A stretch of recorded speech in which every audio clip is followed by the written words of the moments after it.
tras la tapa. Siempre pensé que la muerte tenía un olor particular. Nunca supe describirlo con exactitud, pero esa noche, mientras velábamos a mi tío, comprendí que no era solo mi imaginación, una mezcla de flores marchitas, café rancio y algo que me recordaba a la humedad de una casa muy vieja impregnaba el ambiente. En mi pueblo, era costumbre quedarnos toda la noche junto al ataúd, rezando en voz baja o contando anécdotas de la persona que acabábamos de perder. Yo estaba tan acostumbrado a esas vigilias que, aunque sentía cierta congoja, creía que nada podría sorprenderme. Esa noche descubrí lo equivocado que estaba, porque lo que viví me cambió para siempre. Recuerdo que la casa de mi abuelo, donde se hacía el velorio, era un lugar amplio y un poco sombrío. Tenía corredores con baldosas gastadas y paredes cubiertas de retratos antiguos. Entrar allí siempre me causaba un escalofrío extraño, sobre todo al ver las fotografías de familiares que habían fallecido décadas atrás, mirándome con expresiones serias. Sin embargo, ese ambiente taciturno combinaba bien con la tradición del velorio. Colocaron el ataúd de mi tío en el salón principal, rodeado de velas y coronas de flores cuyos pétalos ya empezaban a doblarse.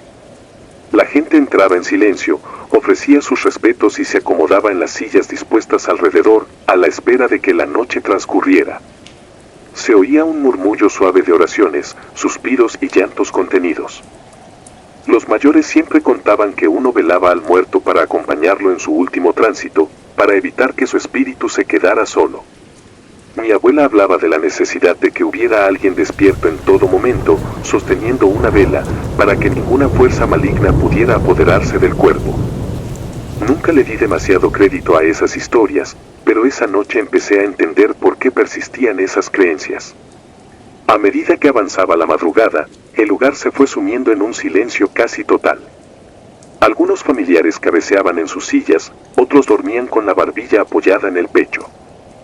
El café que servían para mantenernos despiertos ya no surtía efecto. Yo también sentí el peso de los párpados. Había rezado un rato y después me quedé absorto en mis pensamientos, recordando momentos con mi tío. Fue justo entonces que lo escuché. Al principio, pensé que era un simple chasquido de la madera. El féretro era de nogal, y supuse que con los cambios de temperatura podía crujir. Me dije a mí mismo que no había nada de qué preocuparse, que era normal escuchar pequeños ruidos en un ataúd recién barnizado. Sin embargo, un escalofrío me recorrió la espalda. El murmullo era demasiado claro para ser un crujido cualquiera. Parecía un susurro suave, casi imperceptible, pero lo suficiente para sobresaltarme. Miré alrededor y todos seguían dormidos, así que me quedé inmóvil, conteniendo la respiración, tratando de identificar qué pasaba. Entonces lo oí de nuevo, más definido, como si alguien quisiera articular palabras y no pudiera. Sentí el corazón latiendo con fuerza. Yo no sabía cómo reaccionar. Mi primera idea fue que estaba soñando despierto, que mi mente me jugaba una mala pasada. Cerré los ojos e intenté calmar mi respiración, pero el sonido seguía allí, insistente. Se lo hubiera atribuido a mi imaginación de no ser porque mi tía, que dormía a unos metros, abrió los ojos de pronto. Vi sus manos temblar cuando se llevó el índice a los labios, como pidiéndome silencio. Me estremecí al darme cuenta de que no era el único que escuchaba algo. Ella se incorporó lentamente, sin hacer ruido. Nos miramos sin decir nada. Solo con una mirada entendimos que debíamos acercarnos al ataúd. Lo hicimos con paso inseguro, cuidando de no tropezar con ninguna silla, mientras el resto de la familia seguía en ese sueño pesado que llega al filo de la madrugada. Cuando estuvimos a un par de pasos de la caja, la tapa crujió con un sonido claro, casi como una puerta vieja al abrirse. Me quedé helado, incapaz de parpadear. Fue en ese preciso instante que el ruido se transformó en algo más. Se escucharon arañazos. Venían desde dentro, como si unas uñas rasparan la madera con desesperación. El terror me paralizó. Mi piel se erizó y tuve que reprimir un grito que amenazaba con salir de mi garganta. Mi tía me miró con expresión de pánico, y noté que estaba tan asustada como yo. Por un segundo, mis piernas quisieron retroceder, pero había algo más fuerte, una mezcla de morbo y angustia que me mantenía pegado allí. Tenía que saber qué estaba pasando. Tenía que ver con mis propios ojos si mi tío, ese hombre al que creíamos muerto, estaba vivo de alguna forma o si aquello era algo mucho peor. Levanté la mirada hacia la vela que estaba encendida cerca de nosotros. La llama titilaba con violencia, como si alguien hubiera soplado de repente. Mi mente se debatía entre correr o quedarme, pero algo en mí decidió que no podía apartarme. Me acerqué un paso más y noté que la tapa estaba bien cerrada, sujeta con los seguros que normalmente se usan para sellar el féretro. En voz muy baja, casi inaudible, murmuré algo así como un rezo, aunque no recuerdo las palabras exactas. Lo único que sé es que sentí un peso enorme en el pecho, una sensación de asfixia que me robaba el aliento. Hubiera querido despertar a todos de golpe, pero algo me decía que no era prudente alterar a la gente sin entender primero lo que sucedía. Mi tía, con manos temblorosas, rozó la superficie barnizada de la tapa. Un frío metálico pareció descender por el ambiente. El rascado cesó de golpe y volvimos a quedar en silencio. Solo se escuchaba el tic-tac lejano de un reloj antiguo colgado en la pared del fondo. Quise creer que todo había terminado, que se trataba de un fenómeno inexplicable pero inofensivo. Sin embargo, en ese instante, el murmullo regresó, y esta vez lo sentí tan cercano que pensé que venía de mi oído derecho. Cerré los ojos y me estremecí de pies a cabeza. Era un lamento, un gemido que no pude descifrar, algo así como un susurro que pedía ayuda o liberación. Jamás en mi vida había sentido tanto terror. Ni siquiera pude pronunciar palabra. El ruido despertó a otro familiar que estaba cerca. Abrió los ojos y se notaba que no entendía por qué mi tía y yo estábamos tan cerca del ataúd. Su rostro reflejó desconcierto, pero antes de que pudiera articular alguna pregunta, una de las velas se apagó bruscamente. Un viento helado se coló por la sala sin que hubiera ninguna ventana abierta. Fue tan repentino que un par de personas comenzaron a ponerse de pie, alertadas por la sensación de que algo no iba bien. Escuché murmullos de preocupación. Alguien se acercó a mirar la cerradura de la puerta principal, convencido de que tal vez había una corriente de aire. Pero todas las ventanas estaban bien cerradas, las puertas estaban atrancadas, y sin embargo el viento siguió soplando, estremeciendo las llamas que sobrevivían. La penumbra se hizo más densa. Miré el rostro de mi tío en la foto que reposaba sobre una mesa. Era una imagen donde sonreía con calidez. Recordé sus consejos, sus bromas, su manera de reír a carcajadas cuando todos estábamos reunidos. Tener esa imagen suya en mente me llenó de tristeza y confusión. ¿Sería posible que él estuviera allí, atrapado en algún punto intermedio, intentando comunicarse con nosotros? O quizás la muerte había liberado algo que no debía estar entre los vivos. No sabía qué pensar, y el terror me estaba carcomiendo. Tuve un impulso de llorar, pero ni eso pude hacer. Mis ojos se quedaron secos, incapaces de desahogar el pánico. De pronto, esa idea tan antigua que mi abuela repetía sobre mantener una vela prendida cobró sentido. Busqué con la mirada las velas aún encendidas, procurando que no se extinguieran. Quería convencerme de que, si esas luces se apagaban, algo irreparable sucedería. Había un sentimiento primitivo en mi interior que me gritaba que no quedáramos a oscuras con aquel féretro. Sin pensarlo más, me giré para ver si había más velas a la mano. Entonces escuché el crujir de la madera una vez más, y supe que venía del ataúd. El rasguño empezó a oírse con más fuerza, y el pánico se extendió entre quienes aún no entendían lo que ocurría. Empecé a escuchar pasos apurados, gente preguntando si alguien había visto moverse la tapa o si algo había golpeado desde dentro. Yo no podía apartar la mirada del ataúd. Lo contemplaba como si fuera un abismo que se abría ante mí. Alguien sugirió abrir la tapa para comprobar que todo estaba bien, pero hubo voces temerosas que pidieron no hacerlo. Temían que profanar el descanso del difunto fuera un sacrilegio, además de que la experiencia resultaba aterradora. No se trataba de curiosidad morbosa. Era un pánico ancestral que anidaba en nuestros huesos, una sensación de que, si abríamos esa tapa, veríamos algo que no queríamos descubrir.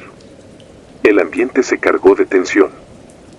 La gente se alejaba unos pasos, se apretaba contra las paredes, pero no se marchaba, atrapada entre el deber de velar a mi tío y la necesidad de no perderse un solo detalle de aquello que desafiaba toda lógica. Alguien más quiso encender las luces del salón, pero el interruptor no respondió. Trataron de cambiar los fusibles, y nada funcionó. Solo teníamos la luz parpadeante de las velas y las sombras que se proyectaban en las paredes, estirándose con formas extrañas, como si fueran manos tratando de alcanzar algo. El aire se sentía denso, pesado. Cada vez que pensaba en dar un paso hacia atrás, sentía como si algo me jalara a quedarme donde estaba. Mis piernas temblaban. La noción del tiempo empezó a difuminarse. No sé cuánto estuve allí, paralizado, esperando que los arañazos se detuvieran, esperando que mi tío descansara por fin. De pronto, la tapa del ataúd cedió un par de centímetros. Nadie la había tocado. Se oyó un chirrido seco, y juro que vi asomar algo que no quise distinguir con claridad. Fue un instante fugaz que me pareció eterno. Un quejido salió del interior, un gemido tan profundo que todos los que estábamos cerca contuvimos el aliento. El terror se materializó de una forma que no puedo describir con simples palabras. Sentí las piernas ceder y caí de rodillas con la vista fija en esa oscuridad que se filtraba desde dentro de la caja. Comencé a rezar en silencio, implorando que fuera un espejismo o un fenómeno que pronto terminaría. En un acto de valentía que no sabría explicar, mi tía se inclinó sobre la tapa y la empujó para volverla a cerrar. Lo hizo con tanta decisión que el ruido de madera contra madera resonó con fuerza. Se escuchó un último rasguño, acompañado de un lamento ahogado, como si algo supiera que sus intentos de salir estaban siendo frustrados. Vi a mi tía presionar la tapa con todo su peso, sosteniéndola con lágrimas en los ojos. En ese momento, mis primos y yo la ayudamos a asegurar los pestillos del féretro, temblando al sentir que el interior seguía vibrando de forma leve, como un corazón agitado. Cuando por fin quedó bien cerrado, tomamos un respiro, aunque el miedo seguía allí, latente, palpitando en el aire. Nadie se atrevió a abrir ese ataúd hasta el momento del entierro.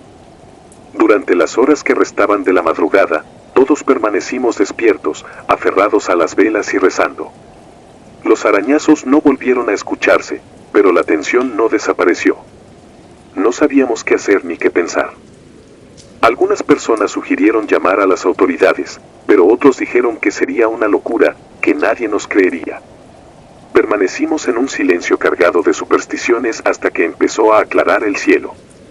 Un gallo cantó a lo lejos, y la luz del amanecer se coló por las rendijas de las ventanas. Aún así, pocos se atrevieron a acercarse al féretro. Parecía un guardián siniestro, con su barniz opaco y las flores mustias a sus costados. Llegó la hora de llevar el ataúd al cementerio. Con el cuerpo estremecido de nervios, lo cargamos en hombros. Cada paso que dábamos retumbaba en mi mente como un martillazo. Me preguntaba si volvería a oír aquel gemido, si sentiría un nuevo rasguño en la madera. Pero todo permaneció en silencio. El entierro fue rápido y sobrio. Mientras bajaban el ataúd a la tumba, deseé con todas mis fuerzas que mi tío estuviera realmente muerto, y al mismo tiempo me atormentaba la idea de que quizá, por alguna razón perturbadora, no lo estaba. Desde aquel día, no pude volver a ver un funeral con la misma tranquilidad. Cada vez que alguien muere y nos toca velarlo, me mantengo en vela genuina, atento a cada crujido, cada susurro, cada mínima brisa que pase cerca del ataúd. Mis ojos no logran cerrarse del todo, mi corazón late con fuerza desmedida, y el recuerdo de aquella noche me hiela la sangre. Cuando trato de explicar lo que sentí, las palabras no me alcanzan. Siento que hay algo entre la vida y la muerte que no comprendemos, algo que habita en la penumbra de esos últimos adioses. Sé que muchos no me creen, que me ven con curiosidad o con lástima, como si estuviera inventando fantasías. Sin embargo, yo lo experimenté en carne propia. Oí los lamentos, sentí los rasguños, vi la tapa abrirse sin explicación. Me dicen que tal vez fue la madera al dilatarse o algún fenómeno extraño. Que fue mi mente, desgastada por la tristeza y el cansancio, imaginando cosas imposibles. Pero yo sé que no fue un sueño. Sé que hay algo en ese límite entre este mundo y el otro que que se aferra con uñas y dientes a lo que una vez fue su vida. Por eso, cada noche que tengo que velar a un difunto en mi familia, no concilio el sueño. Me recorre la misma sensación de horror absoluto, y revivo esa escena, la tapa levantándose, el murmullo cargado de desesperación, los arañazos arañándome el alma. Y aunque el tiempo pasa, el recuerdo no se atenúa. A veces, en mis pesadillas, vuelvo a ver la casa con sus corredores oscuros, escucho los crujidos en la madera, veo las velas apagarse de golpe y siento aquel viento gélido correr por mi espalda. Y siempre, termino despertando con un grito atrapado en mi garganta. No sé si algún día volveré a dormir con la tranquilidad de antes. Quizá esa parte de mí murió también aquella noche, sepultada junto al féretro de mi tío. Pero lo cierto es que, hasta el día de hoy, si cierro los ojos y pienso en ese velorio, aún oigo el susurro tras la tapa.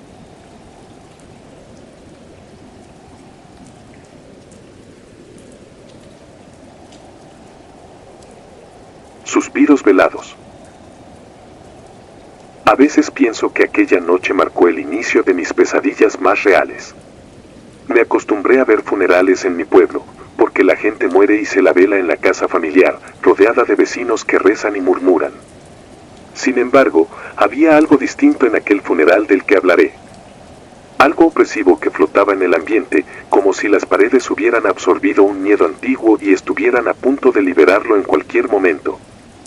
Yo conocía al difunto, era un vecino llamado Oswaldo. No éramos amigos cercanos, pero su presencia siempre se notaba en la cuadra. Tenía una risa fuerte y bromista. Nadie esperaba que muriera de manera tan repentina. Cuando me enteré de su partida, sentí una punzada de incredulidad que se fue transformando en incomodidad a medida que se acercaba la fecha del velorio. La familia de Oswaldo decidió que lo velarían en su casa, una construcción pequeña con paredes descascaradas y ventanas estrechas que apenas dejaban pasar la luz. Nunca había estado allí de noche y, si soy sincero, no sentía ningún deseo de hacerlo. Pero mi padre me insistió en que era costumbre asistir y mostrar respeto, así que esa noche caminé con él y con varios vecinos hasta esa sala diminuta que solo contaba con un foco amarillento para iluminar todo. Al llegar, la primera impresión me sofocó, el calor era insoportable. El lugar estaba lleno de gente que susurraba oraciones, se abanicaba con periódicos viejos o simplemente se quedaba de pie con el rostro empapado en sudor. Me senté en una silla de madera contra la pared y desde allí podía ver el ataúd en el centro de la sala. Cubierto por una tapa de cristal, dejaba ver el rostro de Oswaldo, pálido y con un gesto que no lograba descifrar del todo. En un principio, todo fue lo habitual en un velorio de nuestro pueblo. Oraciones, rezo del rosario, lágrimas silenciosas. Sentí un escalofrío al observar el cuerpo del vecino. Por más que un cadáver esté inmóvil, hay algo en las facciones sin vida que atrapa la mirada y no te deja desviar los ojos.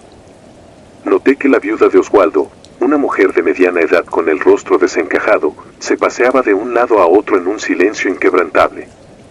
Supuse que el shock de haberlo perdido tan de golpe la había dejado en un estado cercano a la enajenación. La madrugada avanzó y la atmósfera se tornó más densa. El calor no cedía y cada tanto sentía que me faltaba el aire.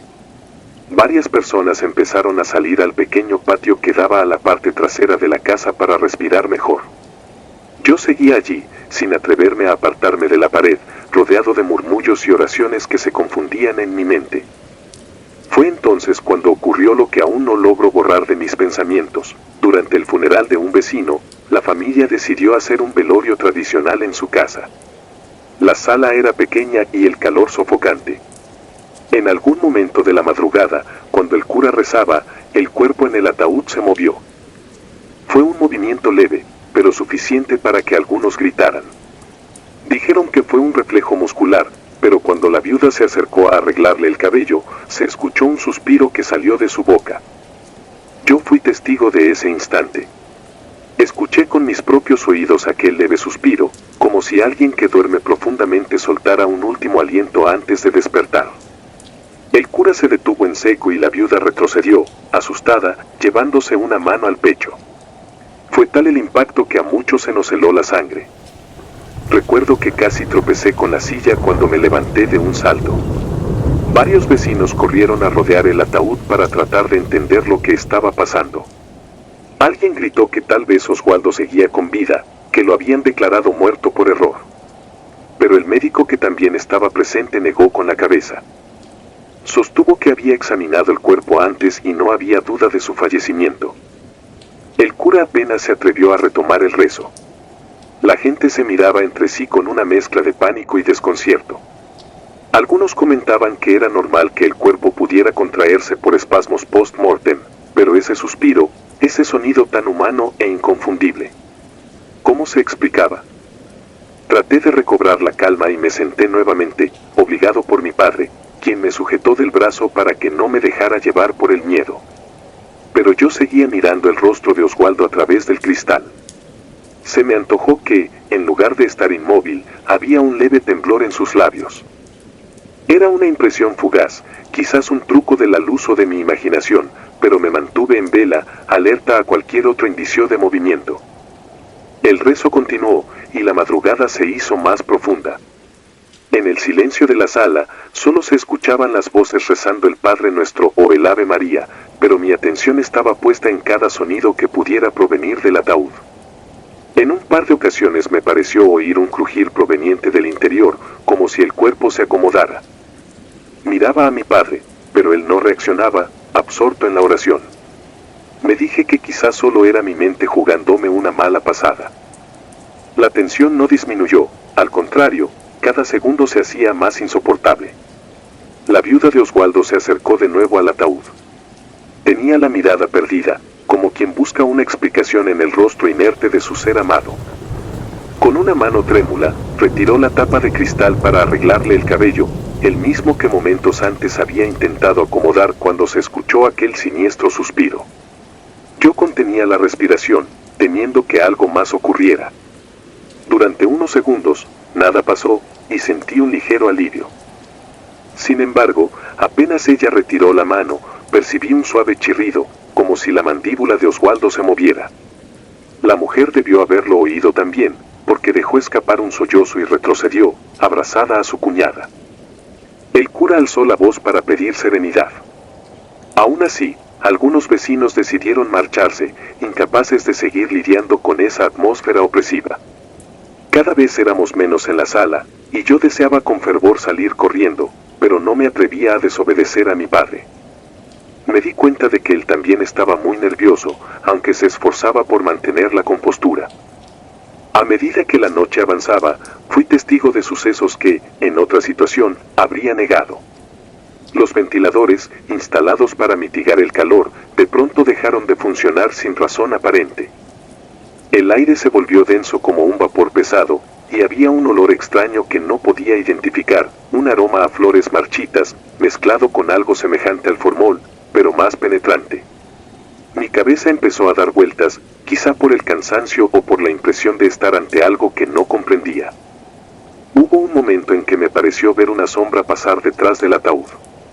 Fue un destello fugaz, como un parpadeo, pero juro que noté una figura oscura inclinándose hacia el cuerpo de Oswaldo, como si estuviera susurrándole algo. Me incorporé, empapado en sudor frío, mientras mis oídos zumbaban con un ruido sordo. Miré a mi alrededor para ver si alguien más lo había notado, pero todos parecían concentrados en sus propias oraciones o quizá en su propio terror. Cuando el cura terminó finalmente de rezar, pasaron unos minutos en que el silencio se hizo más tangible que nunca. La gente comenzó a dispersarse, algunos se despidieron discretamente de la viuda y salieron sin querer mirar una vez más al difunto. Pero yo continuaba allí, petrificado, aún esperando a que mi padre me diera la señal para irnos. Observé con insistencia el rostro de Oswaldo, tratando de convencerme de que todo había sido imaginación. Fue entonces que noté algo definitivo: la mano derecha del difunto, que estaba cruzada sobre su pecho, se movió con un leve temblor, como si intentara cerrarse en un puño. Quise dar un grito, pero me quedé mudo, atrapado en mi propia garganta. Solo conseguí retroceder. En ese momento, la tapa de cristal se sacudió levemente y solté un jadeo. Al girar, vi que mi padre me llamaba con urgencia, y corrí a su lado. Salimos al pasillo y respiré con ansiedad, tratando de normalizar mi pulso. Mi padre me preguntó si estaba bien, y no supe qué responder. Él no había visto nada, o lo negaba a toda costa. De cualquier modo, no quería permanecer allí un segundo más. Sin despedirnos de nadie, nos dirigimos a la puerta principal, donde encontré a algunos vecinos encorvados, con semblante aturdido y la piel tan pálida que parecían enfermos. Cuando por fin crucé el umbral, sentí el aire de la madrugada rozarme la cara. Quise sentir alivio, pero la sensación de ahogo y pesadez seguía en mi pecho. Tuve la certeza de que aquella casa, con su sala caliente y su ataúd, continuaría acechándome. Esa noche no dormí. Cada vez que cerraba los ojos, el suspiro se repetía en mi cabeza y me parecía ver el dedo de Oswaldo estremeciéndose, aferrándose a la tela del traje mortuorio. Oía el eco del grito de la viuda y sentía un frío que me recorría la espalda, aun cuando el calor seguía sin tregua. Los días siguientes fueron una bruma de inseguridad y angustia. Me convencí de que lo que había presenciado era real. Las historias en el pueblo crecieron sin control. Algunos dijeron que el espíritu de Oswaldo no había encontrado paz, otros, que en verdad no estaba completamente muerto cuando lo metieron al ataúd. Había versiones descabelladas, y cada una alimentaba mi pánico. Esa misma semana enterraron a Oswaldo. No acudí al entierro porque mi padre me notó tan alterado que prefirió dejarme en casa, tratando de descansar. Aún así, en mis sueños, revivía una y otra vez aquel momento en que el cuerpo se movía, el suspiro, la sombra, y algo me repetía que ese entierro no acabaría con lo que sentí.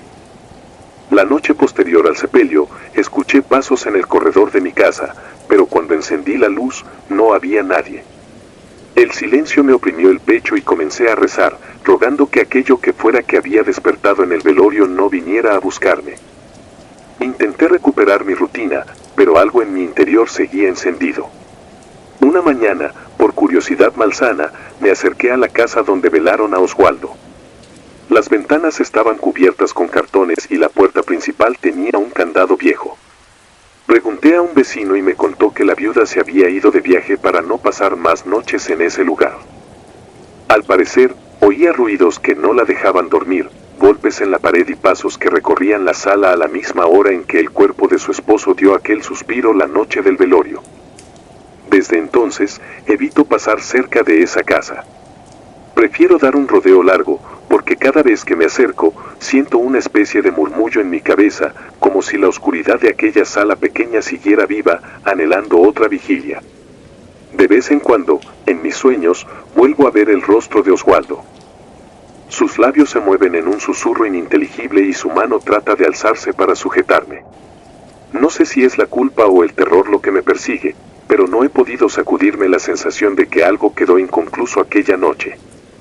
He llegado a la conclusión de que no importa cuánto racionalicemos los hechos, hay situaciones que nos marcan de una manera irreparable. Basta un movimiento leve en un ataúd, un suspiro donde no debería haber aliento, para quebrantar nuestra percepción de la realidad. Yo viví algo que no podía explicar.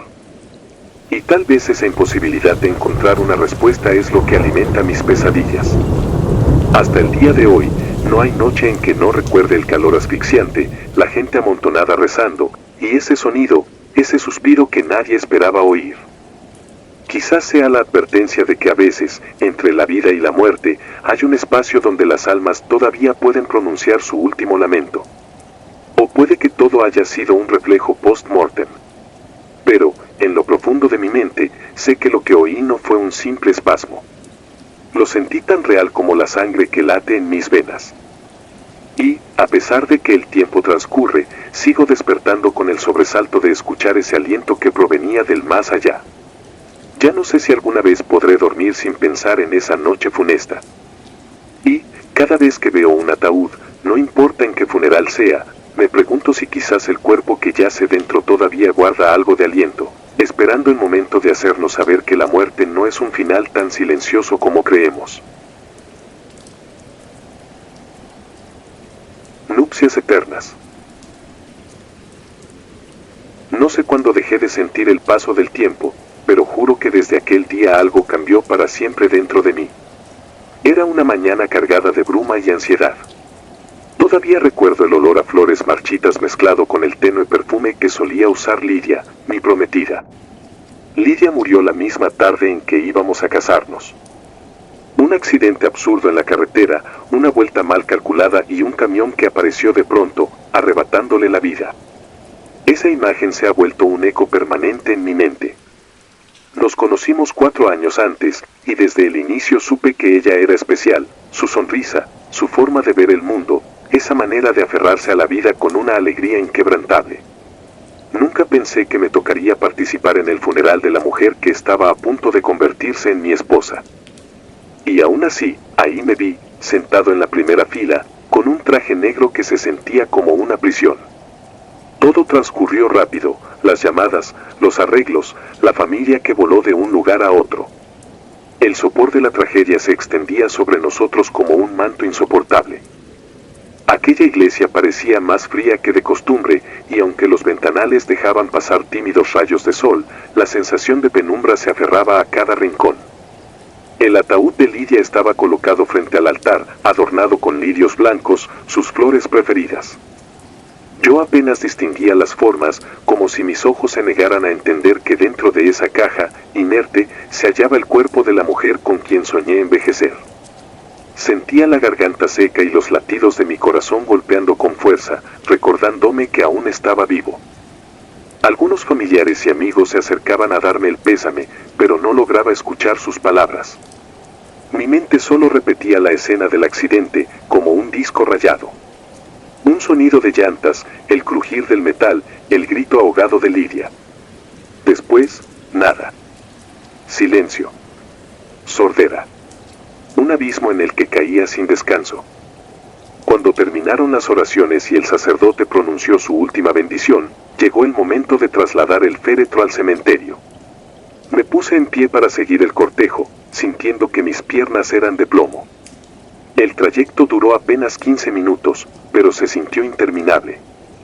En el auto, mientras miraba por la ventana, tuve un presentimiento sofocante de que algo no estaba bien. Sentía la presencia de Lidia a mi lado, como si no quisiera marcharse.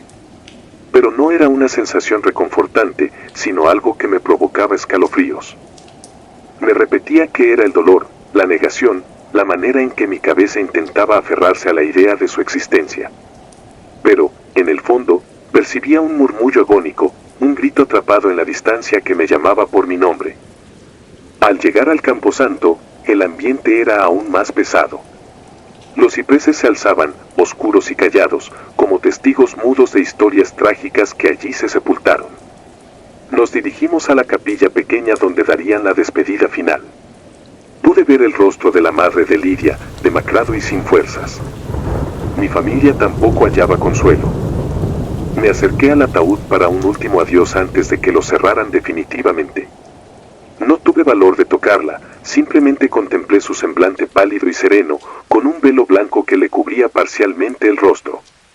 Quise creer que estaba en paz, que su espíritu descansaba lejos del horror terrenal. Sin embargo, una punzada extraña me atravesó el pecho cuando noté que la mejilla derecha parecía ligeramente más hundida que antes, como si algo la hubiese presionado. Tragué saliva y decidí no mencionar nada a nadie. Pensé que quizás era un efecto de mi imaginación o producto del proceso de embalsamamiento. Traté de convencerme de ello para apaciguar mi mente. Luego cerraron el ataúd y lo llevaron hacia el agujero recién cavado. La gente tiró flores mientras descendía. Todos susurraban oraciones con la voz quebrada por el llanto. Cuando el sacerdote roció el ataúd con agua bendita, juraría haber percibido un golpe sordo, como si desde dentro alguien hubiese intentado golpear la tapa. El sonido fue mínimo, casi imperceptible, pero retumbó en mi cabeza como un trueno. Miré a mi alrededor, esperando que alguien más mostrara señales de haberlo escuchado. Pero todos seguían inmersos en su propio dolor. En la noche de ese mismo día, regresé a mi departamento, vacío y desolado. No soportaba la idea de quedarme en la casa que habíamos alquilado para iniciar nuestra vida juntos. Aún así, necesitaba un lugar donde encerrarme con mis recuerdos. Me senté en la sala, en penumbra, con la única luz de una lámpara pequeña. La mirada se me perdía en la alfombra, un regalo de bodas que nunca llegamos a estrenar formalmente. El silencio me pesaba. De pronto, sentí un olor a lirios, idéntico al que cubría el féretro esa tarde. Me levanté de golpe, creyendo que era algún ramo rezagado. Revisé cada rincón, pero no encontré ninguna flor. Ni un jarrón. Nada. El aroma se desvaneció de la misma forma inexplicable en que había aparecido. Era la primera de muchas noches insomnes. Empecé a tener pesadillas recurrentes, veía a Lidia vestida de novia, con el velo semitransparente sobre la cara, mirándome desde la puerta de la habitación. No se movía ni decía nada, solo estaba allí, con un gesto que no alcanzaba a descifrar. A veces parecía suplicar ayuda, otras, lucía resentida, como si me culpara por no haberla salvado. Pasaron unos días y me propuse volver al cementerio. Llevé un ramo de flores, tratando de encontrar paz. Cuando llegué a la tumba, me sorprendió ver que la tierra estaba removida, como si alguien la hubiera escarbado. Una parte del montón se había hundido, dejando un hueco extraño en la superficie. El nombre de Lidia, grabado en la lápida provisional, parecía desgastado, como si hubiesen intentado arrancarlo con alguna herramienta. Me invadió un escalofrío. Sentí que había profanación, pero no encontré huellas de nada ni de nadie. Dejé las flores con un nudo en la garganta y me marché corriendo, víctima de un terror inexplicable. Aquella misma noche, mientras intentaba conciliar el sueño, el timbre de mi puerta sonó con insistencia. Eran pasadas las 2 de la madrugada. Me levanté con un sobresalto y fui a mirar por la mirilla, pero no distinguí a nadie. Abrí con cautela, encontrando el pasillo vacío. El aire estaba helado y, de nuevo, el olor a lirios. Al retroceder para cerrar, algo pasó por el rabillo de mi ojo, una silueta blanca que se desvaneció en la pared del fondo. Se me heló la sangre. Cerré la puerta de golpe y me atrincheré en la sala, incapaz de volver a la cama. Poco a poco, los acontecimientos se volvieron más intensos. Un par de veces desperté con rasguños en los brazos, tan reales que sangraban. Empecé a sentir ruidos en la cocina, el agua del grifo abriéndose sola. En la oscuridad del pasillo que conducía al cuarto, veía un vestido blanco flotando, sin cuerpo que lo sostuviera. Una noche, incluso, noté que la puerta del ropero se abría y el velo de Lidia, que guardaba como un recuerdo doloroso, se deslizaba al suelo. Parecía haber una energía febril, un reclamo. Algo o alguien no podía descansar. Obsesionado y cada vez más angustiado, decidí hablar con el encargado de la funeraria que había manejado el entierro. Le pedí detalles sobre el cuerpo, sobre el procedimiento. Él me contó que, debido a la premura y al estado del cadáver, el embalsamamiento fue un proceso rápido y complicado. Entre titubeos, mencionó algo que me dejó helado. Se había corrido el rumor de que, al coser el vestido de novia para ajustarlo al cuerpo inerte, pareciera que las manos de Lidia se movieron. Pensaron que era un espasmo post-mortem, algo fisiológico. Sin embargo, la costurera renunció al día siguiente, asegurando que sintió un latido en el pecho de la difunta. Aunque me pareció una historia descabellada, no pude quitármela de la cabeza. Sumido en el terror y en la culpa, decidí que debía comprobar por mí mismo si el cuerpo seguía allí. Sentía la necesidad de exhumar el ataúd, como si esperara encontrarla con vida o confirmar que su espíritu, de alguna manera, seguía atrapado. Fue un pensamiento irracional, lo reconozco, pero mis noches se habían convertido en un infierno. No tenía descanso ni consuelo. Así que, una madrugada, fui al cementerio, armado solo con una linterna, una pala y un miedo indescriptible. El lugar estaba envuelto en sombras, y el canto de los grillos se mezclaba con mis pasos temblorosos. Cuando llegué a la tumba de Lidia, comprobé que la tierra seguía removida, pero esta vez parecía más hundida que antes, como si algo desde adentro hubiera vuelto a presionar. Empecé a cavar con manos temblorosas y, a cada paletada de tierra que sacaba, mi corazón retumbaba con más fuerza. Sentía su presencia, el mismo aroma penetrante a lirios. En mi desesperación, temía que en cualquier momento una mano fría emergiera de la fosa y me jalara hacia la oscuridad. Tardé casi 1 hora en desenterrar la tapa del ataúd. Estaba húmedo y astillado, como si hubiera sufrido golpes. Me quité el sudor de la frente y dirigí la linterna hacia la placa metálica que llevaba el nombre de Lidia. Mi pulso se aceleró aún más cuando noté rayones profundos, casi como si hubieran sido hechos desde dentro. En ese punto, creí desmayarme del pánico, pero me obligué a continuar. Entreabrí la tapa y lo que vi me persigue hasta hoy. El velo estaba hecho jirones, y las uñas de Lidia estaban partidas, llenas de astillas. El rostro, que antes había visto sereno en la capilla, ahora mostraba una mueca de terror indescriptible. No pude gritar. Sencillamente, me quedé paralizado, incapaz de reaccionar. Lidia yacía con los ojos abiertos, inyectados en un rojo desvaído, como si hubiese intentado seguir viendo el mundo aún después de muerta.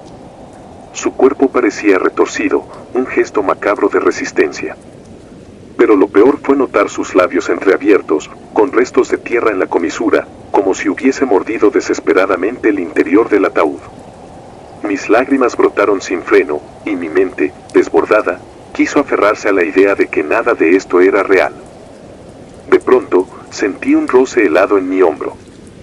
No vi a nadie, pero aquel contacto gélido bastó para que soltara la tapa y retrocediera.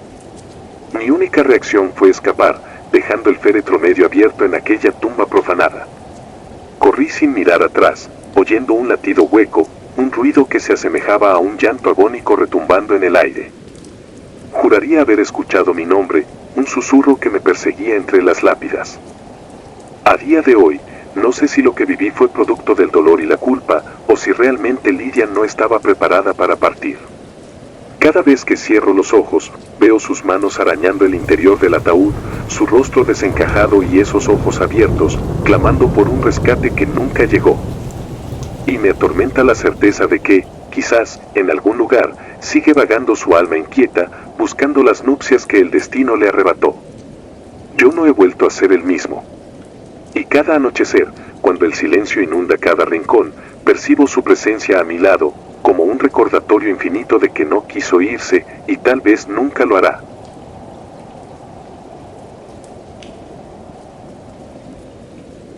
La silla. No suelo hablar de esto, y si omito mi nombre es porque el recuerdo todavía me provoca un nudo en la garganta. Todo empezó el día que enterramos a mi abuela. Había un ambiente demasiado silencioso, incluso para un funeral. Su hermana, mi tía abuela, no dejaba de murmurar que algo andaba mal, que la despedida no estaba siendo como ella lo hubiese querido. Nadie la tomó en serio, creyeron que era solo su forma de procesar la pérdida, pero en sus ojos se leía un temor diferente al simple dolor de una muerte. Recuerdo cada detalle de esa tarde fría. Mientras el ataúd era bajado, mi tía abuela mantenía la mirada fija en la tierra. Sus labios temblaban y murmuraba oraciones que no alcanzaba a entender del todo. Yo estaba de pie, sintiendo en los huesos un escalofrío que no podía sacudirme. Fue una ceremonia breve, casi desprovista de palabras, pues todos estábamos superados por la tristeza. Sin embargo, no era solo pena lo que sentía, sino una sensación oscura, como si alguien estuviera vigilándonos desde un rincón invisible. Al cabo de un mes, surgió la decisión de vender la casa de mi abuela. Era lo más práctico. Nadie quería vivir allí ni cargar con la hipoteca. Teníamos que desalojar muebles, ropas, objetos personales. Pensé que sería un simple trámite, un día de trabajo y listo. Sin embargo, las cosas tomaron otro rumbo en cuanto nos atrevimos a entrar. Era una construcción antigua, llena de fotografías con rostros que ya no reconocía del todo. Las ventanas estaban cubiertas de polvo y un olor a encierro recorría cada habitación. La cocina conservaba platos viejos, ollas abolladas y especias que la abuela guardaba en frascos de vidrio. Sin embargo, lo más perturbador era la sala donde se hallaba la mecedora de madera. Era la única pieza que parecía no estar cubierta por el polvo, como si alguien la hubiera estado ocupando hasta hacía poco. Por un instante, me paralicé al ver la silla moverse lentamente, con un ritmo casi imperceptible, pero que sin duda estaba ahí. Nadie más lo notó al principio. Mis padres revisaban las cajas en la cocina y no se percataron de ese tenue balanceo. Quise pensar que sería una corriente de aire colándose por alguna rendija. Pero la casa estaba casi sellada por ventanas que no se abrían desde hacía semanas. Me acerqué con el corazón en un puño. La silla crujió y hubiera jurado que sentí una presencia sentada sobre ella. Ese crujido era algo más que una simple contracción de la madera. Durante las horas siguientes, traté de concentrarme en vaciar cajones y organizar documentos, pero no podía sacarme de la cabeza la imagen de la silla meciéndose. Cuando me quedé a solas en la sala, volví a ver el mismo movimiento repetitivo y suave. El piso de madera, gastado por el tiempo, producía un lamento cada vez que la mecedora se movía. Juraría que hasta el aire parecía más denso allí, cargado de un silencio intranquilo, como si las paredes mismas recordaran algo que nadie más entendía. Ese día no fue el único en que ocurrió lo mismo. Al día siguiente, volví temprano para continuar con la limpieza. Prefería hacerlo a plena luz del sol, porque la idea de quedarme en esa casa de noche me provocaba un miedo difícil de explicar. Estaba en una de las habitaciones, revisando un baúl lleno de fotografías familiares, cuando sentí un ruido. Me asomé al pasillo y la mecedora se balanceaba. Ya no era un ligero vaivén, sino un movimiento más visible, más marcado. Parecía que alguien invisible se levantaba y volvía a sentarse. Un sudor helado me recorrió la columna. Me acerqué a paso lento, midiendo cada respiración para no asustarme más de lo que ya estaba. El rechinido de la madera fue cesando cuando estuve a 1 metro. Extendí la mano, casi esperando sentir la presencia de mi abuela. Toqué el respaldo de la silla y estaba tibio, como si alguien la hubiese utilizado hacía tan solo un instante. Me quedé petrificado, con el corazón latiendo a un ritmo frenético. No había ventanas abiertas, ni sistemas de calefacción encendidos, nada que explicara aquello. Por la tarde, el resto de mi familia llegó para continuar la mudanza y les conté lo que había visto. Mi padre se limitó a suspirar, tratando de no alterar aún más el ambiente. Mi madre nos apuró para terminar de embalar las cosas. Había una prisa casi ansiosa por salir de allí. Entonces el silencio de la casa se rompió por un grito desgarrador. La hermana de mi abuela había subido al ático y se había encontrado con algo que la hizo perder la calma. Subimos corriendo, sin saber qué esperar. Entre antiguos baúles y cajas polvorientas, nos vio con los ojos muy abiertos, casi al borde de las lágrimas. Señalaba un rincón donde había un retrato de mi abuela de hacía décadas, en un marco agrietado. La cara de mi abuela parecía distinta, sus facciones se habían desdibujado por la humedad o el paso del tiempo, pero algo en esa mirada plasmada en la fotografía causaba un profundo desasosiego. Era como si el retrato estuviera observando, juzgando, o tal vez esperando. Terminamos la jornada antes de lo previsto. Nadie pronunció más que frases breves, y nos fuimos dejando cajas a medio empacar. El plan original era quedarnos otra tarde, pero las tensiones y el ambiente opresivo nos hicieron posponerlo. Esa noche, tuve pesadillas con la mecedora. Soñé que la abuela estaba sentada, mirándome con un rostro cubierto de sombras, llamándome con la mano. Sentía un frío que calaba los huesos, como si el sueño se convirtiera en un abismo entre la vida y la muerte. Al despertar, estaba empapado en sudor y sentí que, de algún modo, ella me pedía volver a la casa. A los pocos días, volví solo. No quise llevar a nadie más. Necesitaba averiguar si lo que estaba ocurriendo era algo mental, un delirio del duelo, o si de verdad había algo en la casa. Entré con la determinación de enfrentar ese miedo. El sitio seguía envuelto en penumbras. Abrí las persianas para que la luz entrara y el polvo danzó en el aire como diminutas motas de algún recuerdo sepultado. Fue casi hipnótico ver cómo la claridad iluminaba los viejos muebles. Me dirigí a la sala, esperando encontrar la mecedora moviéndose, pero la hallé inmóvil, con un silencio que me resultó aún más inquietante que el rechinar de la madera. Aún así, sentía que algo me observaba desde la esquina del cuarto. Revisé los marcos de fotografías en la pared. En cada imagen, la abuela sonreía con amabilidad, pero yo no podía evitar notar ese toque extraño en sus ojos, como si advirtiera de un secreto. De pronto, escuché un ruido en la cocina, un golpe sordo que rompió el silencio. Al entrar, noté que uno de los frascos de especias se había caído de la repisa, derramando su contenido por el suelo. El frasco rodó un par de centímetros y tuve la sensación de que había sido empujado. Mi corazón latió con fuerza, pero continué. Reuní valor para hacer lo que mi instinto me pedía, ir directamente a la mecedora y sentarme en ella, como si fuera la única forma de entender la presencia que la ocupaba. Regresé a la sala y me acerqué lentamente. Cada pisada parecía resonar por toda la casa. Cuando mis piernas tocaron la madera de la silla, sentí un leve escalofrío. Me senté con cuidado, esperando cualquier reacción.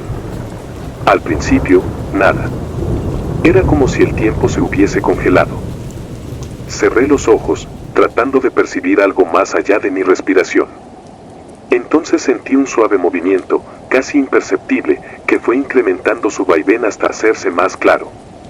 Intenté pararme, pero una fuerza desconocida me sostuvo en su sitio. No podía moverme. El respaldo me aprisionaba como si hubiera cobrado vida propia. Fue un instante eterno, sordo, lleno de un terror tan profundo que me faltaba el aire. Quería gritar, pero mis labios apenas se entreabrían sin emitir sonido. De golpe, la mecedora se detuvo. Me levanté de un salto, con el corazón en la boca, y sentí que algo se soltó de mi cuerpo. Un aire helado, como un soplo fúnebre, me rozó el rostro. Retrocedí torpemente y caí al piso. Cuando abrí los ojos, vi una figura en la penumbra junto a la ventana.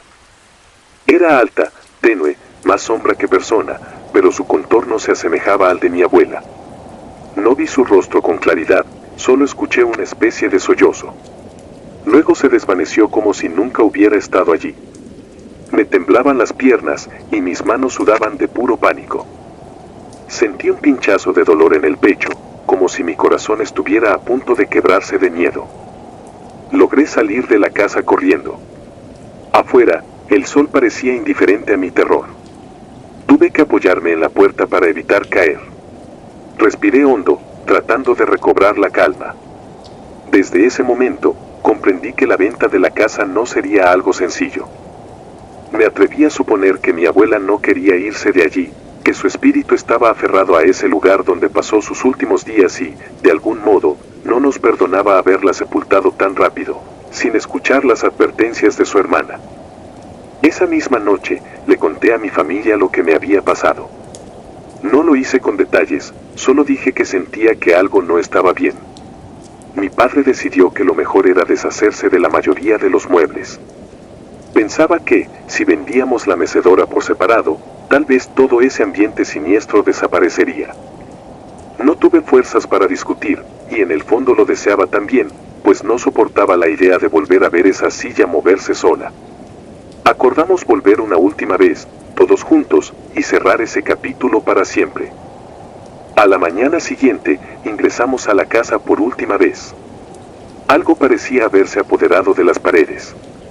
Sentía la atmósfera cargada, como si la casa estuviera viva y enojada con nosotros. Empacamos lo que quedaba, dejamos la mecedora aparte, lista para ser llevada por un camión al día siguiente.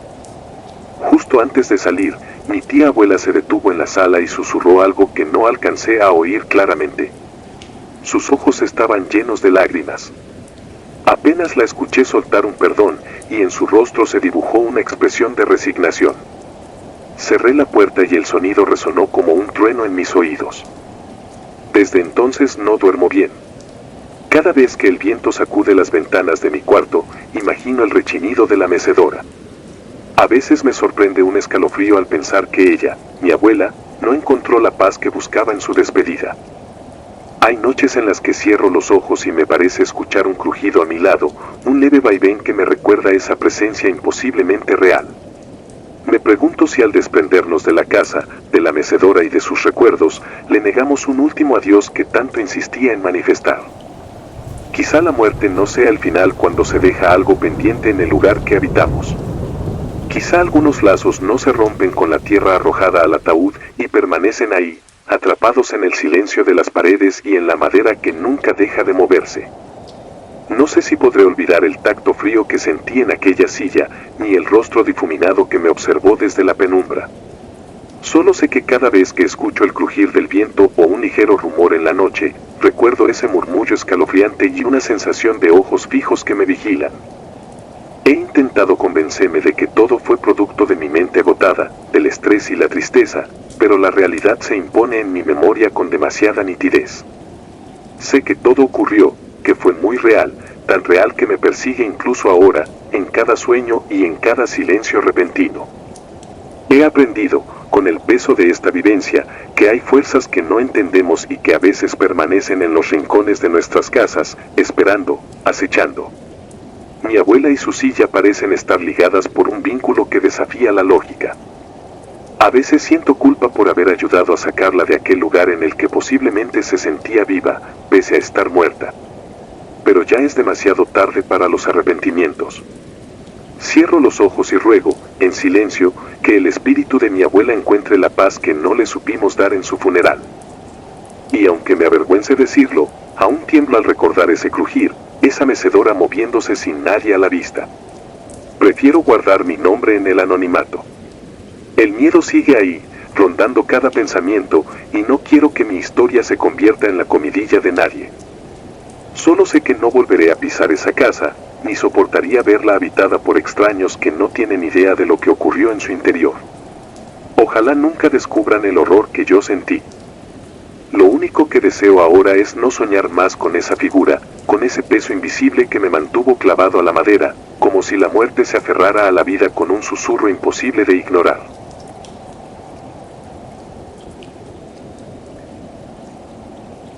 Inquietantes. Nunca pensé que la noche anterior al funeral de mi tío Héctor sería la última vez que podría dormir en paz. Todo comenzó en cuanto mis padres me dieron la noticia de su fallecimiento. Lo dijeron con la voz baja y un temblor en las manos que no lograban controlar. Mi tío era un hombre fuerte y amable, uno de esos que parecían hechos para durar para siempre. Pero la enfermedad que lo atrapó fue despiadada, y en menos de 2 meses se lo llevó. Para mí fue difícil asumirlo porque lo vi por última vez en un hospital con el rostro demacrado y los ojos apagados. Aún así, jamás pensé que la muerte fuera capaz de romper por completo la apariencia de fuerza que lo había caracterizado. Al enterarme del funeral, sentí un escalofrío que, más allá de la tristeza, me recorrió como una advertencia. Yo estaba en mi habitación, mirando la luna desde la ventana, y sentí una especie de vacío, como si en ese preciso instante algo se hubiera desgajado de mi interior para siempre. El funeral se llevó a cabo en la capilla de siempre, esa que mi familia utilizaba para despedir a cada miembro que partía. Recuerdo la penumbra del lugar, el susurro de los dolientes y el olor penetrante del incienso mezclado con flores marchitándose en los floreros. Hacía frío, a pesar de que era una tarde de verano, y la luz trémula de las velas hacía que las sombras bailaran en las paredes con un movimiento extraño. Cuando entré, alcancé a ver el ataúd abierto y a mi madre junto a él, con los ojos rojos de tanto llorar. Mi padre, en cambio, se mantenía a una distancia prudente, con el rostro rígido, incapaz de acercarse. A mí me temblaban las piernas, y no podía dejar de sentir un peso pesado en el pecho, como si algo se encajara ahí y no me dejara respirar con normalidad. Avancé casi en cámara lenta, y una vez que estuve cerca, evité mirar el cuerpo inerte de mi tío. Simplemente me quedé con la vista clavada en el suelo, observando cómo una de las velas titilaba de manera irregular. Mi primo Sebastián, que tenía apenas 4 años, merodeaba por el sitio como si la tristeza y el luto le resultaran un escenario ajeno. El pequeño correteaba con un balón, ajeno al dolor de los demás, sonriendo de forma inocente. Nadie quería regañarlo porque todos entendían que no era más que un niño que no comprendía la realidad de la muerte. Sin embargo, la tensión se rompió cuando lo escuché reír de manera efusiva. Se acercó a mi madre, tiró de su falda y le dijo con toda naturalidad: «El tío quiere jugar». Sentí un escalofrío en la nuca. Todos alrededor se quedaron en silencio y lo miraron con extrañeza. Algunos soltaron una risa nerviosa que no disimulaba el temor. Nadie le creyó, por supuesto, pero nadie quiso llevarle la contraria de modo directo. Lo curioso fue lo que sucedió unos instantes después. El balón que Sebastián había dejado cerca de la puerta rodó en dirección al ataúd como si lo empujara un viento invisible. Parecía que tenía un destino fijado. El balón se detuvo a pocos centímetros de la madera y todos nos estremecimos. Sentí que el aire se volvía denso, como si algo intangible se retorciera en el ambiente. La familia se esforzó por mantener la compostura, atribuyendo el suceso a una corriente de aire inesperada o al simple azar. Pero en mi interior sentí algo que me impulsaba a vigilar de reojo cada rincón de la capilla. Hubo un instante que no puedo borrar de mi memoria. Fue solo un segundo, pero juraría que vi moverse el velo que cubría el rostro de mi tío. Quise convencerme de que era un efecto de la penumbra, de las velas o de mi propia ansiedad, pero no pude dejar de mirar. Nadie más pareció notarlo. Si lo hicieron, prefirieron callar. Percibí un silencio hostil a mi alrededor, como si el lugar cobrara vida y nos obligara a hundirnos en nuestros pensamientos más oscuros. En ese momento, alguien cerró el ataúd para dar paso a la ceremonia formal. Un sonido sordo resonó en toda la estancia y pude ver la cara de desconcierto de varios familiares. Desde ese instante, algo me dijo que esa noche iba a ser larga, que el descanso no me encontraría con facilidad. Tras la ceremonia, se organizó la vigilia en una habitación contigua, donde nos turnaríamos para acompañar el cuerpo. Yo no estaba dispuesto a pasar la noche allí, pero mis padres insistieron en que me quedara, que era la costumbre y la forma adecuada de despedirse de un ser querido. El recinto era pequeño y apenas se iluminaba con una lámpara mortecina. El ataúd se ubicó en el centro, cubierto por un fino mantel blanco y rodeado de velas. Cada vez que parpadeaban, las sombras de los muebles parecían acercarse a mí. Mi primo se había quedado dormido en los brazos de mi tía, pero tenía en su rostro una ligera sonrisa, como si recordara algo gracioso o alegre. Aún así, no pude dejar de sentirme intranquilo. La capilla estaba silenciosa y los murmullos de mis familiares se apagaban con facilidad. Había un ligero crujido proveniente de las vigas del techo, y cada cierto tiempo me parecía que el ataúd se movía. Sé que suena ilógico, pero uno no razona con claridad cuando el miedo se apodera. Me repetía mentalmente que era mi imaginación y que el cansancio me jugaba una mala pasada. A medianoche, me ofrecí para quedarme en la sala mientras los demás iban a preparar café o a estirar las piernas. Quería mostrarme fuerte, pero apenas me quedé solo, empecé a notar la presencia de algo indescriptible. Como si no estuviera en realidad solo, como si unos ojos invisibles me observaran de un rincón que no lograba ubicar. Sentía una presión en el pecho, y el silencio era tan profundo que escuchar mis propios latidos me aterraba. De pronto, hubo un ruido leve junto al féretro, un pequeño golpe seco en la madera que me hizo erguir la espalda y contener la respiración. Me acerqué despacio, sintiendo que cada paso era un abismo que me arrastraba. Cuando estuve a escasos centímetros del ataúd, oí un leve susurro, un murmullo ahogado, casi como un gemido. Tragué saliva y alcé la mirada hacia la tapa cerrada. No distinguí nada claro, pero me dio la impresión de que la tapa se estremeció, como si algo desde adentro estuviera intentando presionar. Mi mente me dijo que era absurdo, que no podía ser posible. Pero el miedo se metió en mis huesos. Volví a mi asiento y me quedé rígido, con el corazón desbocado. Me dije que en cuanto apareciera uno de mis familiares, iba a inventar una excusa para salir. Quería huir, pero me aterraba la idea de cruzar el pasillo a oscuras. Cuando finalmente regresaron, bebí un café apenas tibio que sabía amargo, y me obligué a fingir normalidad. Sin embargo, seguía percibiendo la presencia de algo más, rondando el lugar, paseándose a nuestro alrededor con una cadencia ominosa. Mi primo, de manera repentina, abrió los ojos y soltó una risa leve. Era casi un susurro, pero sonaba a complicidad, como si él no estuviera dormido en verdad, sino conectado con algo que solo él podía entender. En su rostro se dibujó la misma expresión que había tenido cuando dijo "el tío quiere jugar". Sentí las manos frías y tuve la certeza de que aquella noche no terminaría en paz. Cuando el amanecer se vislumbró y la familia se dispuso a llevar el ataúd al cementerio, sentí un ligero alivio pensando que, al final, todo se quedaría en un suceso extraño y tenso. Pero en la caravana hacia el panteón, me percaté de que la rueda delantera del coche fúnebre patinó de un modo antinatural. El conductor tuvo que maniobrar para no salirse del camino. Algunas personas sugirieron que era el peso del ataúd, otros dijeron que la llanta estaba gastada.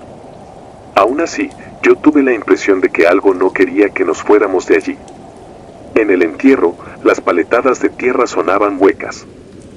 Cada golpe contra la madera parecía prolongarse en un eco que vibraba en mi cabeza.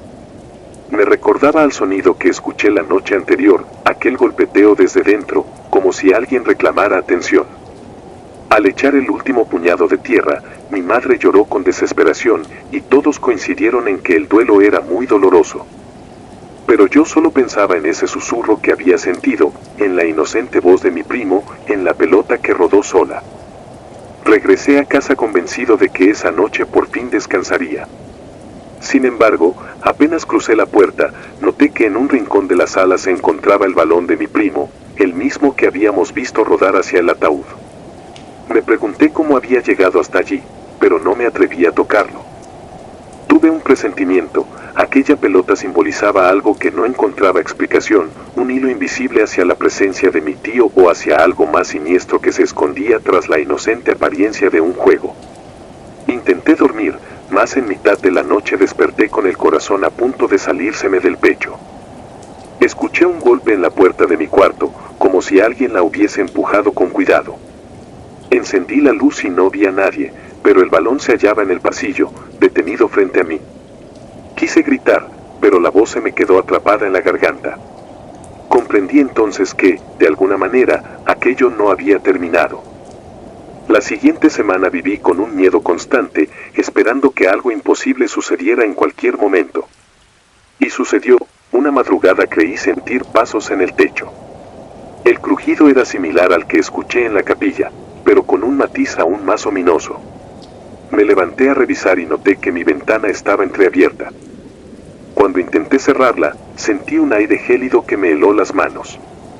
Al dar un vistazo al exterior, tuve la impresión de que en la calle se distinguía la silueta de alguien muy parecido a mi tío, mirando hacia mi casa con unos ojos que jamás olvidaré. No eran los ojos dulces que recordaba, sino dos manchas oscuras y fijas que me hicieron retroceder con un nudo en el estómago. Cerré la ventana de golpe y escuché un choque en el cristal como si alguien lo golpeara. Me eché hacia atrás y deseé desaparecer. Estuve toda la noche despierto, con las sábanas hasta la barbilla, aguardando que el amanecer trajera un poco de cordura. Con el paso de los días, mis padres me dijeron que debía hacer las paces con lo sucedido. Aseguraron que la mente nos juega malas pasadas cuando experimentamos pérdidas tan fuertes, y quizás tenían razón. Pero yo sabía que lo que había sentido era real, como real fue el balón rodando hacia el ataúd, como real fue el susurro que escuché en la vigilia y la silueta que se asomó bajo la luz mortecina de la calle. Desde entonces, cada noche siento ese mismo escalofrío al acostarme, como si algo, en algún rincón de la casa, siguiera esperando. A veces, en mis sueños, escucho la risa de mi primo y la frase que me hiela la sangre: el tío quiere jugar.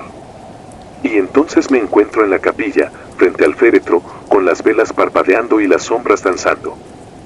Ahí es cuando comprendo que no es solo un recuerdo, sino una presencia que no me deja escapar, un eco perturbador de un juego que jamás quise presenciar. Hasta el día de hoy, cada golpe de viento contra mi ventana, cada ruido en la oscuridad y cada sombra en las paredes me evocan un terror visceral que se niega a desaparecer, recordándome que ciertas despedidas pueden abrir puertas que jamás debimos cruzar.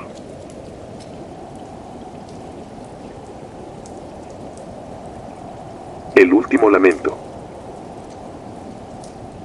Tenía 8 años cuando mis padres me llevaron al funeral de un primo lejano que apenas conocía y, aunque no comprendía del todo el significado de la muerte, me atormentaba la idea de ver a alguien sin vida dentro de una caja tan silenciosa. En ese entonces, mi mente infantil esperaba ver algo extraordinario, alguna señal inexplicable que me hiciera entender el porqué de todo aquello. Sin embargo, lo que sucedió durante aquella noche fue tan aterrador que, hasta el día de hoy, me persigue en cada uno de mis recuerdos. Llegamos a la casa antigua donde se realizaría el velorio, un sitio donde las paredes parecían susurrar secretos guardados por generaciones. El olor a humedad y la penumbra que envolvía cada pasillo me produjeron una sensación de asfixia.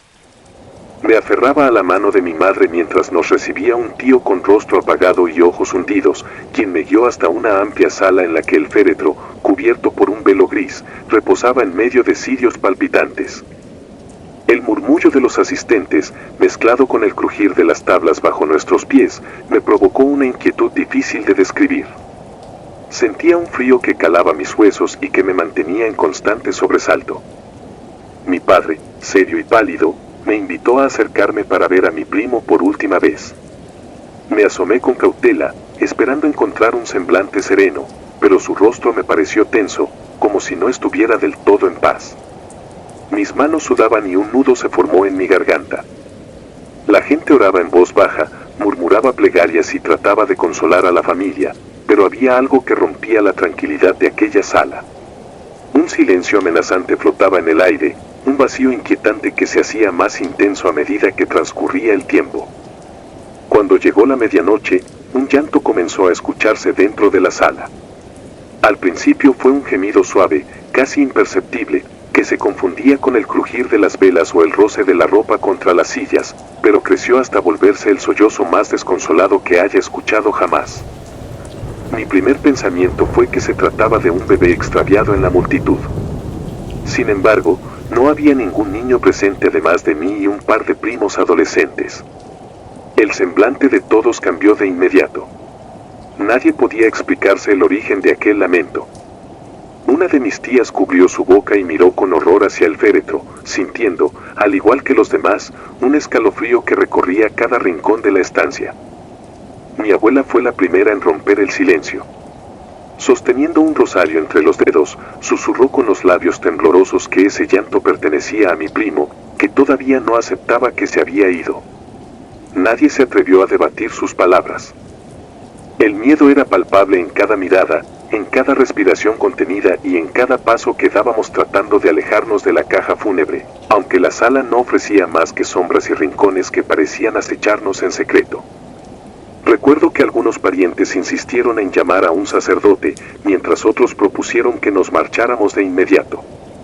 Casi todos coincidieron en que lo mejor era no quedarse más tiempo que el estrictamente necesario para despedirse.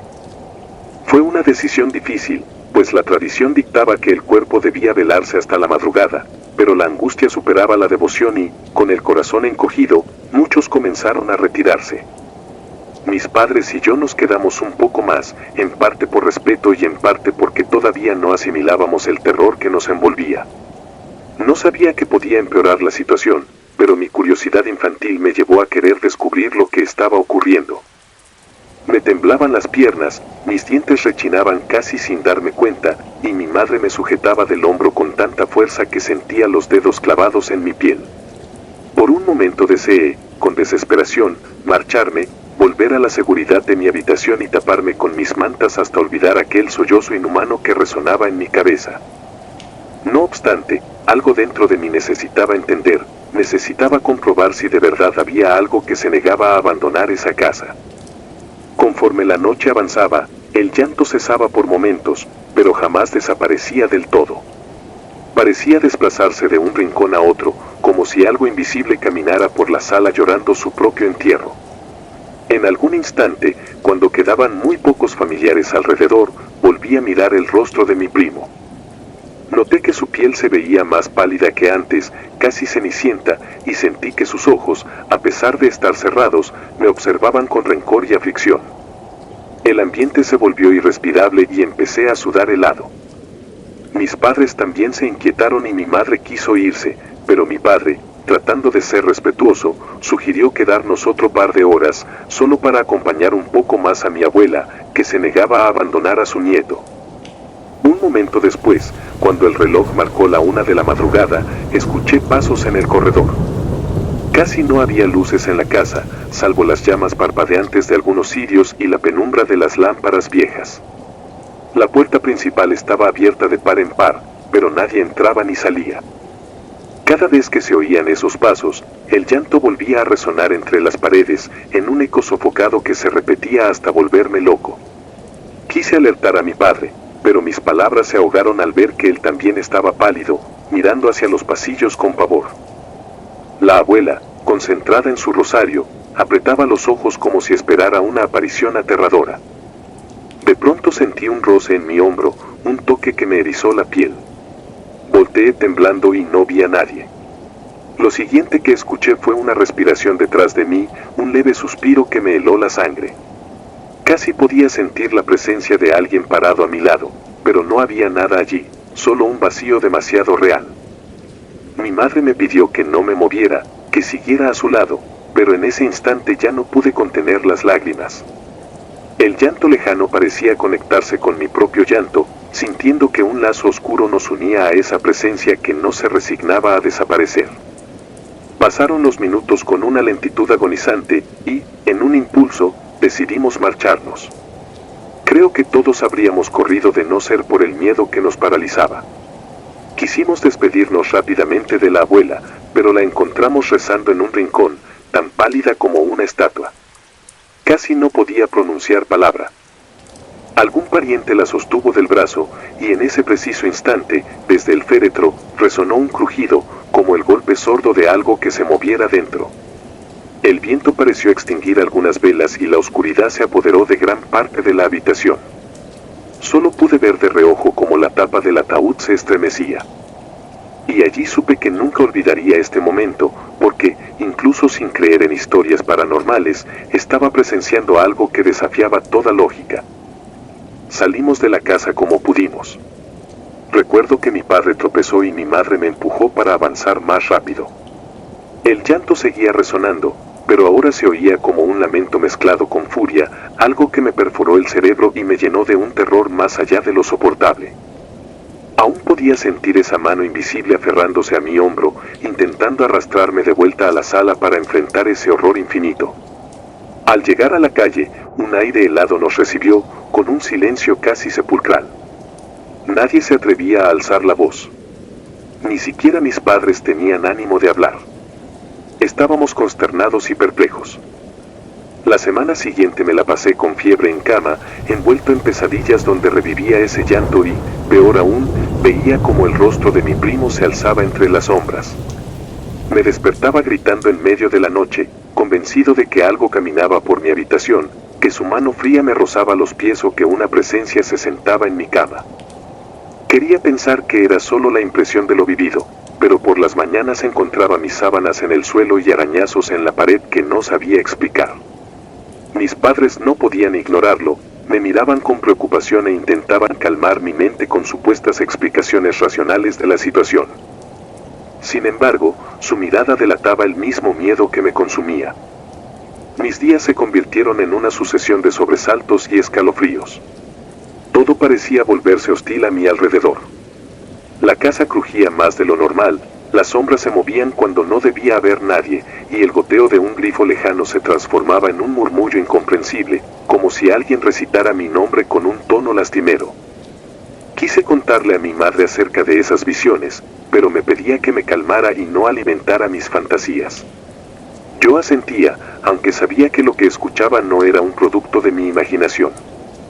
El llanto que percibí en el velorio se reproducía ahora en las esquinas de mi propia casa, resonaba en mi oído cuando intentaba dormir y me arrastraba a una espiral de pánico cada vez más profunda.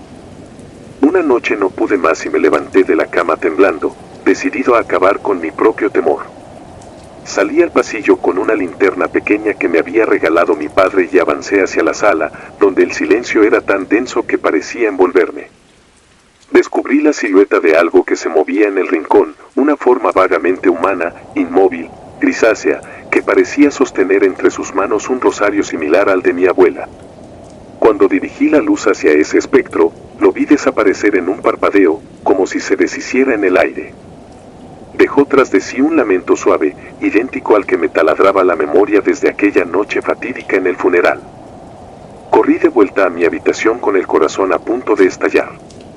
Mi única salida fue encerrarme y bloquear la puerta con muebles, temiendo que en cualquier momento esa presencia reapareciera para llevarme con ella. Era como si mi primo exigiera algo de mí, como si su espíritu quisiera revelar un secreto oculto, o quizá no entendía por qué yo seguía con vida mientras él yacía bajo tierra. Dormí con la luz encendida, empapado en sudor, y juré que al día siguiente hablaría con mi abuela para averiguar si existía alguna forma de apaciguar esa alma en pena. Cuando fui a buscar a mi abuela, me recibió con un gesto cansado y triste, pero no me dijo nada sobre mis pesadillas. Solo me besó la frente y me pidió que rezara con ella. Me lo prometí, pero, dentro de mí, temía que ese rezo me pusiera otra vez en contacto con la presencia que habitaba mis sueños. Sin embargo, seguí las palabras de mi abuela mientras ella intentaba traer calma a mi alma tan agitada. Nunca le conté que, mientras rezaba, una sombra cruzó el pasillo que veía desde la ventana, ni mencioné que volvía a escuchar ese gemido distante que parecía venir del mismo lugar donde habíamos velado a mi primo. A medida que pasaron los días, fui aprendiendo a convivir con esa congoja y ese eco penoso que a veces se filtraba en mi habitación. Aún así, cada vez que anochecía, sentía que el ambiente se cargaba de la misma energía densa que percibí en el funeral, como si la barrera entre el mundo de los vivos y el de los muertos se debilitara y me permitiera escuchar las súplicas de quienes no han podido partir. Por más que lo intentaba, nunca logré olvidar por completo esa experiencia macabra. Con el paso de los años, cada vez que recuerdo aquella noche, veo con nitidez el semblante de mi primo y oigo su llanto desgarrado como si latiera en mi propia mente. No sé si alguna vez podré liberarme de esa memoria, de la opresión sofocante, del crujir de la tapa del ataúd y de los pasos que resonaban por los pasillos en la madrugada. Ahora comprendo que la muerte no siempre es un suceso apacible y que algunas almas se aferran con tanta fuerza a la vida que su energía permanece en los rincones donde fueron lloradas. Quizá no sea un castigo, sino un reflejo de la desesperación de quien no desea dejar atrás lo que alguna vez fue suyo, y ese llanto no es otra cosa que la voz de alguien que se niega a aceptar la nada absoluta. Quiero pensar que, de algún modo, mi primo encontró la paz tras aquella noche y que su lamento no volverá a perseguirme.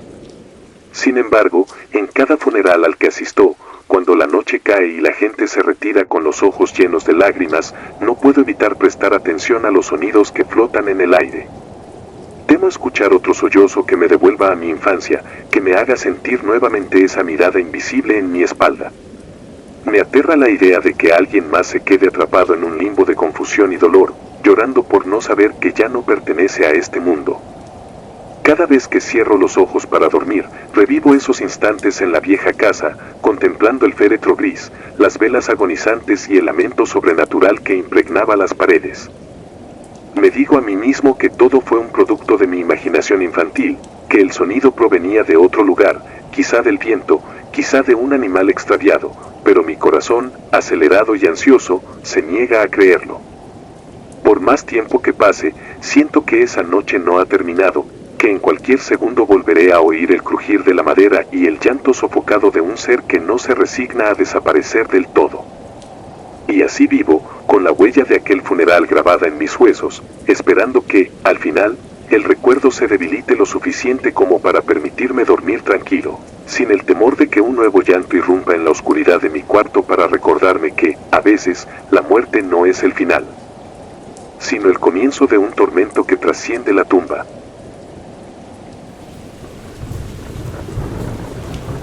Si te gustó el video, nos gustaría que nos apoyaras con un like o un comentario, ya que esto nos ayudará mucho a crecer.